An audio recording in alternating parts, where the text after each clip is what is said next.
everyone. My mom is now at Gadsden. She got moved to Gadsden it was sometime in January.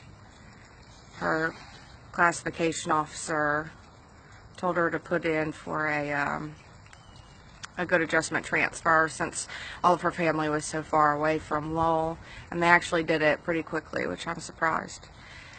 But a couple of things she dealt with while she was at Lowell for a few months was one officer in particular. He was very angry. He always said that, "I wish I could kick all of y'all's asses." He punched a door, and there's a dent in the door now. She said everybody in there was really afraid of him and wouldn't grieve him for that reason. So he's still there, and he's been there for a long time, so he's probably not going to go anywhere. But so she got to Gadsden, and she's done pretty good there so far, other than some medical neglect issues, again, which seems to just be rampant. But so she said the food really isn't better. Stuff smells funny. The only day she really enjoys going to Chow is on Saturdays when they have the salad, and she'll eat the salad. And some days she said they'll have some decent chicken, but most of the time the chicken smells funny. She got into the CCI dog program. She tried out for that and she made it. And she's been in there not very long. I'd say probably getting close to a month now she's been in that program. And so I guess about 4 weeks ago now, she started having her flare up again, which is exactly what happened at Escambia County Jail. We basically think it's something with her nerves and her muscles, like the muscle in her leg feels like a ball, and then it's like tingling, like her foot fell asleep, but it never wakes back up. So she was dealing with it for a few weeks before she put in for a sick call, and she told him what was going on. And you know, nurses just don't care. And so the nurses were not very nice. One of the nurses, she started reading off of my mother's medical chart to an officer. So there's a privacy violation. And then she keeps telling her that she's lying, that she just wants pain pills. And my mom's like, "I just want to be treated. However you treat whatever it is, just treat it." And they keep telling her no. I've contacted the warden. The warden was, you know, nice and fairly helpful. He got me into contact with one of the medical admin there. And she was really nice too, and I explained the whole story to her of what happened. And she said, you know, our nurses shouldn't be doing that. These people are patients. Once they come to us, they're patients. And that's how we consider them, which sounds great, but I don't think that's really what they consider them. So there was another nurse there. My mom had put in for a medical emergency because she... Okay, sorry, my dad came out here for a minute. But anyways, so she put in for a medical emergency because she wasn't able to walk anymore. This is the same thing that happened at Escambia. She wasn't able to walk there either.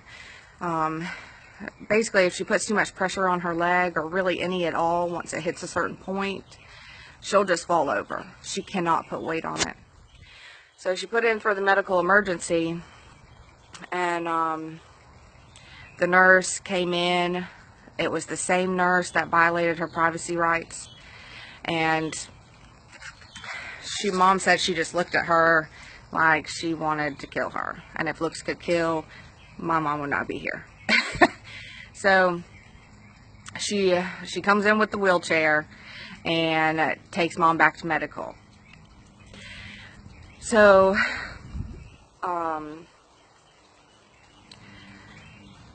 the nurse was basically interrogating her, telling her that none of her stories match up. What it says in the medical records doesn't match up with what she's saying now, and they want proof that there was a problem. And it's like, well, regardless if there was a problem before, there's a problem now. So if she didn't have a problem before, would you still not do anything now because there's nothing backing it up? But and that's the same night that my mom's HIPAA rights were violated, and I turned them in for that. Who knows if something will come out of it or not? Probably not, because they'll all just lie to cover their butts. But I turned them in anyways because I want, and my mom wants. She asked me to do it. I wouldn't have done it without her telling me to. We just want everything documented. So they have done an x-ray, but the x-ray didn't show anything, which is not surprising because x-ray shows bones, and we're pretty positive it's nerves and her muscles. We think it's the nerves, and it's ultimately affecting the muscles. She's been diagnosed with sciatica and fibromyalgia before. So that night that she put in for the medical emergency, the nurse was very rude and condescending, doesn't believe her, kept saying that we're not going to treat you.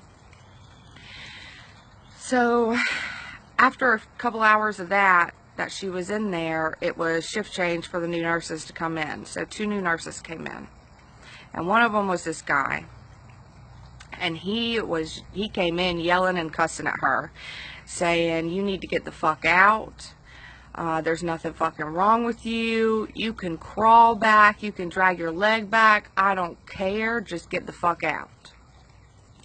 They tried to say that she was refusing to leave, and my mom said, I'm not refusing to leave. I want to leave after you've threatened me now. They were threatening her with confinement. So, if you want me to leave, I want to leave, but bring me somebody or give me something so I can get back to my dorm because I can't walk on my own. And mom said they just kept on it. Oh, you can walk, you can walk, you can walk. And finally, they ended up calling 2 officers.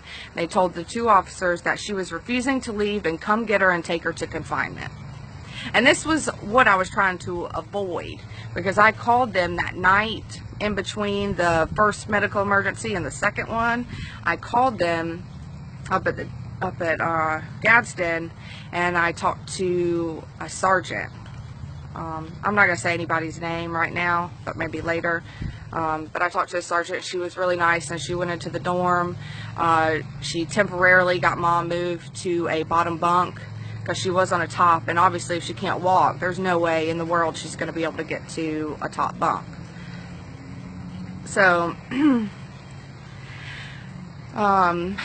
so they called 2 officers to come take her to confinement because she was refusing to leave.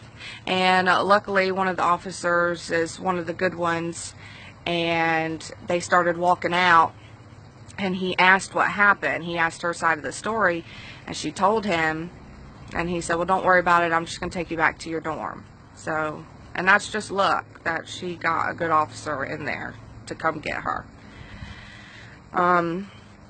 So the next day, actually that evening, I sent out emails to the warden, and I did the Office of Health for Florida, because that's where you file the privacy violations.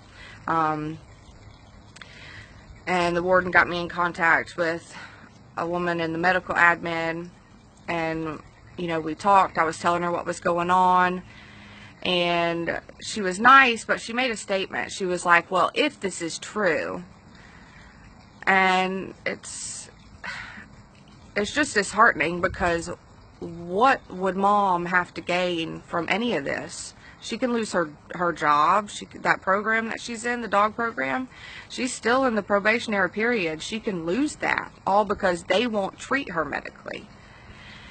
And she doesn't want to. That actually gives her something to do. It gives her a better purpose. I know at Lowell she was not doing too good because all they did was sit in the dorm and go to chow. And they rarely got to go outside. So she has nothing to gain from doing this, but she sure does have everything to lose. And then, of course, we have to be careful about raising too many issues, because they could just ship her somewhere else. And this is the closest prison to me, and it's still 2.5 hours away, which is good, because it was over 5 when she was at Lowell.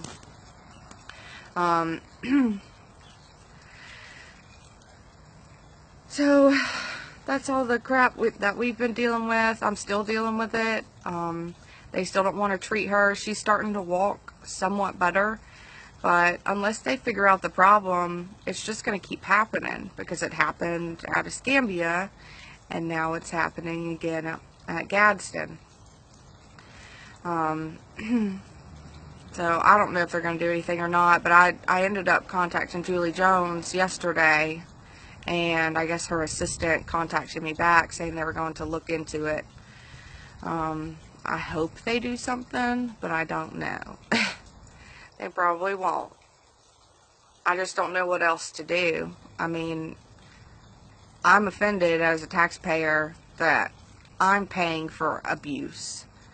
I don't want to pay for abuse. I don't want to pay for medical neglect. If we're going to have to pay for all this stuff for the prisons, at least let it be right. It doesn't have to be like this. Not everybody in there is just the scum of the earth. There are some bad people in there, but not everybody is like that, and majority are not like that. So, I don't know. I'm really over it, and she's only a year down. And she's got, well, 9 more left, but she's got her game time too. So, and then another thing, if they don't fix this problem, she's not going to be able to do the work release program, which is something she really wants to do, because you get, even though you're still in, you can't come home yet, at least you're taking a step to get back out into society. I mean, that's a long time to be in there, and you get institutionalized eventually because you have no other choice. But she won't be able to do that if they don't find the problem, and if too much damage happens in her nerves, she'll end up with a walker or a wheelchair. I don't see why it's so difficult to just treat somebody. She was also telling me there's another girl at Gadsden. She broke a bone, and I don't know how long they didn't treat it for, but it was at least a week. They kept telling her nothing was wrong with her and that she was faking it. And I guess some calls were made, and they ended up doing the x-ray, and they found the broken bone. So I think Mom said right now she's still on crutches, so this was fairly recently. They also have a problem with hot water. The hot water goes out all the time, and it just stays off, sometimes for days. So Gadsden really is no better than Lowell. And the guards at Gadsden, she said she had better guards at Lowell than Gadsden. It's mostly women COs, and they are very catty. And I don't like to bring race into a whole bunch of stuff, but I feel like I need to, because it's a part of the problem. It's mostly black women that work there. I've seen one or two white men there. But she was telling me that if you have blue eyes and white skin, they don't like you. And she said there was one incident where everybody was out at rec, and they called people to go back to chow. Well, the officer that was out there that day watching them was only letting the black women through. She wouldn't let the white ones until all the black ones had gone through. Just little things like that we shouldn't even be dealing with. Black shouldn't have to deal with it. Nobody should have to deal with it. So, I don't know. This system is so broken. it's going to take a lot for it to change. And with the whole new visitation, I'm not very happy about that. I mean, there's a lot of people that travel a long way, and for them to put in the new rule, a minimum of 2 days per month, which with a minimum of 2 hours per visit, I mean, that's ludicrous, because it takes me 2.5 hours to get there. Last time I went to visit, I got there at 10:30. I did not get in until 11:45. So I was standing outside for about an hour and 15 minutes. There was lots of people out there, including like elderly people. And there's a couple of benches there. But, you know, if you get out of line, some people are just ruthless and won't let you back in. So everybody just had to stand up so we didn't lose our place in line. We have to take off our socks now when we go into visitation, because I guess people are hiding stuff in their socks, which I'm sure some people do. But this is just another thing that they're trying to do to justify their new visitation rule. I'm going to try to go to that hearing next week.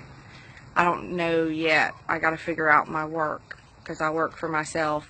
There's nobody to cover me. So, but I am going to try to. So it's going to take a lot to change the system, and I hope that all of us are a part of that change, and I hope there's enough good people out there that have higher up positions in the government that can start to make that change, because I'm tired of it. I'm tired of abuse. I'm tired of hearing all these stories, the sexual abuse, medical abuse, just any type of abuse. It's just, I never knew stuff like this went on. I guess my mom sheltered me pretty good, because I did not know. And if it weren't for her going to prison, more than likely I still wouldn't know. And that's not right. The public should know what they're paying for. There's got to be more good people than there are bad. I mean, regardless of what anyone has done, they should not be confined and abused or medically neglected. So,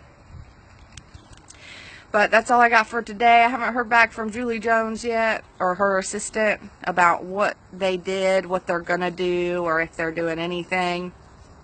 And I haven't heard from my mom yet today either. Gadsden has their phones on all day up until late at night, so she's able to call really any time that she has a chance.